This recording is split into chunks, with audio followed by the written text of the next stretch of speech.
Happy Investor, balik lagi di acara NH Korindo Sekuritas. Dan hari ini kita akan bahas emiten yang mungkin kalian juga udah kenal karena brandnya ini udah cukup terkenal ya, yaitu PT Cisarua Mountain Dairy Tbk atau dengan ticker CMRY. Cimory Group ini sebenarnya adalah produsen makanan minuman kemasan yang berbasis protein di Indonesia. Dia juga termasuk salah satu market leader di industri yogurt secara keseluruhan. Kegiatan perusahaan ini meliputi ada industri pengolahan, pertanian, ada perdagangan besar juga, dan juga ada lebih ke distribusi ya, dan pariwisata. Nah, kalau kita lihat ini dibagi jadi dua, jadi FMCG dan juga pariwisata. Yang kalau kalian tahu, kalau untuk pariwisata ini dia ada di daerah Puncak dan kalau untuk produk-produknya sendiri bisa kalian temukan di Modern Retail Channel dan juga General Trade Channel. Ini produknya dari mereka ada yogurt, dia ngeluarin Cimory Squeeze, ada dari bentuk minuman juga, ada fresh milk, dan juga ada UHT.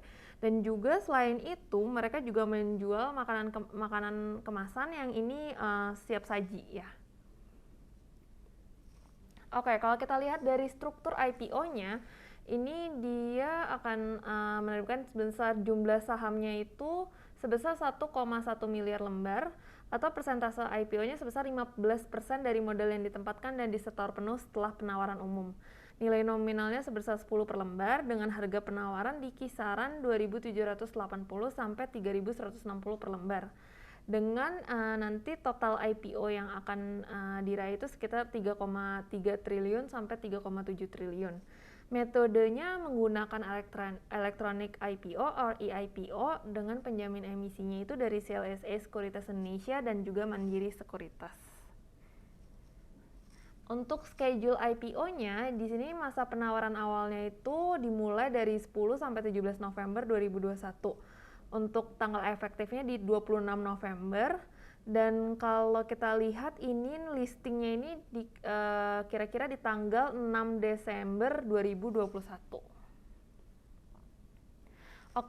Untuk penggunaan dana IPO Cimory ini sebesar 33% akan digunakan untuk belanja modal, yaitu untuk penambahan kapasitas untuk fasilitas produksi. Nah, sebesar 25%-nya itu untuk digunakan untuk penyetoran modal untuk subsidiarinya, yaitu Makro Prima Pangan Utama atau dengan ini singkatannya MP, yang nantinya akan digunakan oleh subsidiari itu untuk penambahan kapasitas dan juga biaya operasional. Sebesar 20%-nya lagi juga sama digunakan untuk subsidiari PT Makro Sentra Niaga Boga, yang nantinya akan digunakan untuk ekspansi pusat distribusi dan biaya operasional. Sisanya 15% akan digunakan untuk belanja modal terkait ekspansi saluran distribusi dan 7%-nya untuk pembiayaan kebutuhan operasional. Apa sih competitive advantage-nya dari Cimory? Yang pertama, Cimory ini adalah perusahaan konsumen yang berkembang pesat di Indonesia.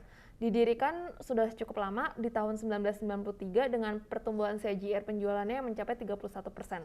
Ini merupakan market leader di kategori produk susu dan makanan konsumen. Jadi di dua produknya mereka dua-duanya ini market leader.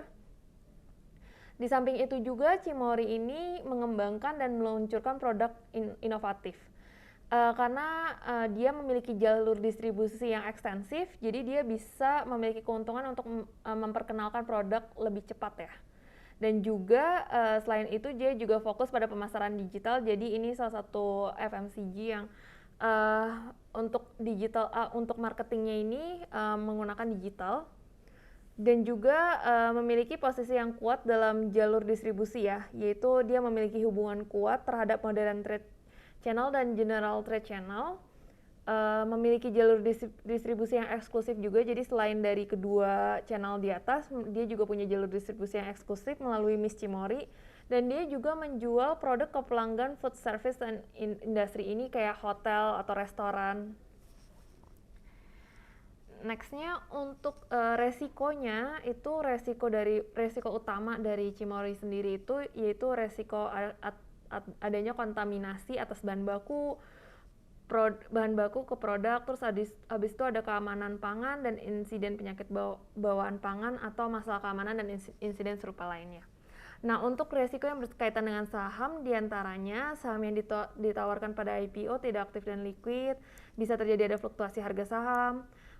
Kalau misalnya company ini melakukan right issue, juga bisa pemegang sahamnya akan terkena dilusi, kemampuan perusahaan untuk membayar dividen. Begitu untuk resikonya. Nextnya kita lihat untuk key financial highlight-nya ya. Di sini kita lihat untuk penjualan selama 6 month 21, 6 bulan yang berakhir pada 30 Juni 2021 ini tercatat meningkat sebesar 115,1%, di mana kontribusi segmennya itu dari produk masih didominasi oleh produk susu premium yaitu sebesar 66,8%, dan makanan konsumen premium sebesar 33,2%. Peningkatan ini terutama disebabkan oleh volume penjualan di seluruh produk susu premium dan makanan konsumen yang didukung juga oleh penjualan yang lebih baik di jalur distribusi. Margin laba brutonya juga meningkat.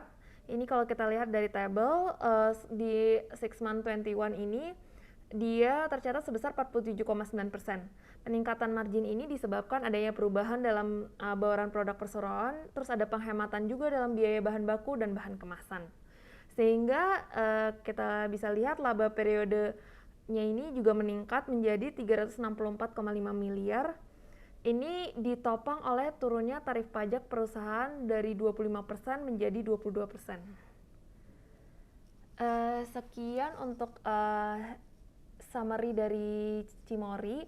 Kalau mau lihat untuk lebih lanjutnya bisa dilihat di website EIPO dan juga website dari Cimory. Thank you.